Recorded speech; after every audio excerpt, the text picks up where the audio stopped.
जो बात मैंने कही वही सदन में कह रहे थे कि उनके नेता ने झूठ नहीं बोला। उनके नेता कह रहे थे कि 56 में 46 है, तो उन्होंने कहा था कि 46 में 56 है, 46 में 56। समाजवादी पार्टी के राष्ट्रीय अध्यक्ष अखिलेश यादव सोमवार को रायबरेली पहुंचे, जहां अखिलेश यादव ने सपा नेता स्वामी प्रसाद मौर्य और मनोज पांडे को लेकर बयान दिया। पत्रकारों के मौर्य और मनोज पांडे के सवाल पर जवाब देते हुए अखिलेश यादव ने कहा, सपा विधायक मनोज पांडे के कार्यक्रम का सफर वहीं तक था, जबकि समाजवादियों का सफर आगे भी जारी है। अखिलेश ने कहा, अगर आप 100 किलोमीटर तक एक गाड़ी से चल रहे हैं और दूसरी गाड़ी आपको 200 किलोमीटर तक ले जा रही है तो ज्यादा बेहतर है। स्वागत वहां तक किया, उसके बाद स्वागत करना नहीं चाहते थे। उन्होंने वहां तक स्वागत किया, कार्यक्रम किया, उनका स्वागत और कार्यक्रम खत्म हो गया, अगला स्वागत और कार्यक्रम शुरू हो गया। तो इसमें क्या खराब बात है? नहीं, इसमें खराब क्या बात है? अगर कोई आप 100 किलोमीटर तक एक गाड़ी से चल रहे हैं और दूसरी गाड़ी आपको 200 किलोमीटर लेके जा रही है, तो आपको इसमें दिक्कत क्या है? बड़े नेता आप बाहर से आगे तमाम आ गए, उनको यहाँ इस मंच पर वो हमारे साथ थे, लेकिन उनका सफर वहीं तक था, हम समाजवादियों का सफर और आगे तक का। दरअसल रायबरेली में स्वामी प्रसाद मौर्य के स्कूल में कांशीराम की प्रतिमा के अनावरण के कार्यक्रम में मंच पर सपा विधायक ने दूरी बना रखी थी। स्वामी प्रसाद मौर्य के कार्यक्रम में सपा विधायक मनोज पांडे शामिल नहीं हुए थे। आपको बता दें, ये कार्यक्रम ऊंचाहार विधानसभा से विधायक मनोज पांडे की विधानसभा में ही था, जबकि 10 किलोमीटर दूर पहले से ही सपा विधायक मनोज पांडे ने अभिनंदन समारोह कार्यक्रम में अखिलेश यादव का स्वागत किया था। इस दौरान मनोज पांडे के पोस्टर से स्वामी प्रसाद मौर्य नदारद थे, जबकि स्वामी प्रसाद मौर्य के पोस्टर से मनोज पांडे गायब थे। इस बीच अखिलेश यादव रायबरेली में एक जनसभा को भी संबोधित किया और बीजेपी पर निशाना साधते हुए कहा कि कई बार बीजेपी दूसरों का साथ लेकर हमला करती है, साथ ही दूसरों का साथ लेकर चुनाव भी लड़ती है। इसलिए हम लोगों को बीजेपी से सचेत रहना होगा, जो बीजेपी के इनडायरेक्ट तरीके से भी मदद कर रहे हैं। उन्होंने बीजेपी पर हमला बोलते हुए कहा कि हमने और आपने बीजेपी वालों की पढ़ाई देख ली, क्या बोले 46 में 56 और फिर भूल गए। ये बात तो YouTube और सोशल मीडिया पर भी उपलब्ध है। हमने आपने पढ़ाई देख ली उनकी, क्या बोले 46 में 56 और वे भूल गई ये बात कि ये बात तो सब YouTube पर भी है, सोशल मीडिया पे भी है। जो बात मैंने कही वही सदन में कह रहे थे कि उनके नेता ने झूठ नहीं बोला। उनके नेता कह रहे थे कि 56 में 46 है, लेकिन वो ये बात भूल गए जब उन्होंने कहा था कि 46 में 56 है, 46 में 56।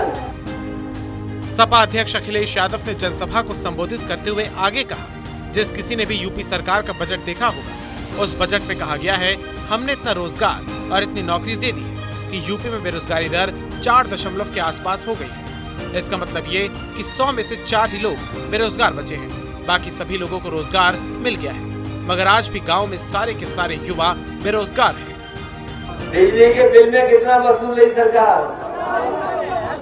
और जो 100 नंबर 112 के वो कितना वसूल है?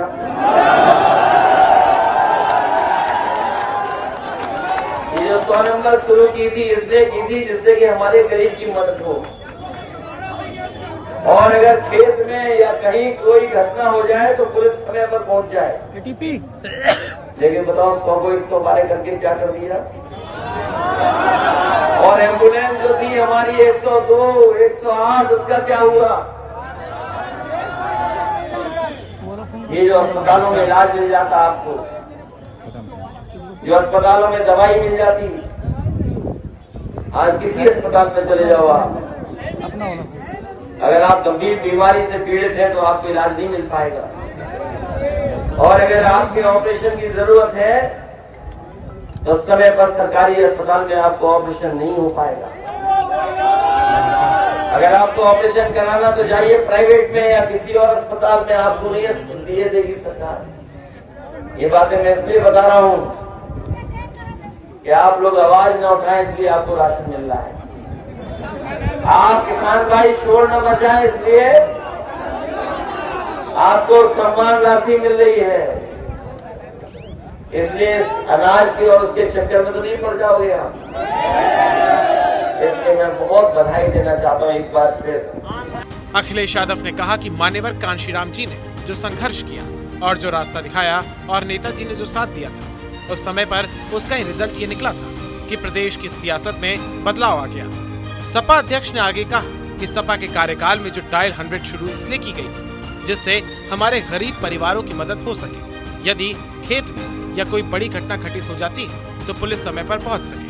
मगर बीजेपी सरकार ने 100 को 112 करके क्या कर दिया? 102, 108 एम्बुलेंस दी, उसका क्या हुआ? स्वामी प्रसाद जी को जिन्होंने मान्यवर काशीराम जी की प्रतिमा को लगा करके उन्होंने नई पीढ़ी को सोचने के लिए मजबूर किया, और कम से कम ये प्रतिमा जो लगी है उससे बहुत बहुजन समाज के लोग प्रेरणा लेते रहेंगे। मान्यवर काशीराम जी ने जो संघर्ष किया, जो रास्ता दिखाया, और नेताजी ने जो साथ लिया था उस समय पर, उसी का परिणाम है कि उत्तर प्रदेश की राजनीति में बदलाव आ गया। हम लोगों ने भी कोशिश की कि बदलाव आ जाए पूरा, हम लोग कामयाब नहीं हुए, लेकिन मुझे पूरा भरोसा है कि जिस तरीके से जनता इस समय जागरूक हुई है और जिस तरीके से जनता बदलाव की तरफ चल रही है, आने वाले 24 में और 27 में न केवल उत्तर प्रदेश और देश में बदलाव होकर के रहेगा। इसी उम्मीद के साथ, इसी भरोसे के साथ आपको बताते चले, समाजवादी पार्टी के राष्ट्रीय अध्यक्ष अखिलेश यादव ने सोमवार को कांशीराम की मूर्ति का अनावरण किया था। सपा नेता स्वामी प्रसाद मौर्य के कॉलेज में कांशीराम की प्रतिमा अनावरण कार्यक्रम हुआ था। समाजवादी पार्टी कांशीराम के बहाने निकाय चुनाव और 2024 के लोकसभा चुनाव के लिए कांग्रेस के मजबूत किले में भी दलितों को साधने की कोशिश में जुट गई है।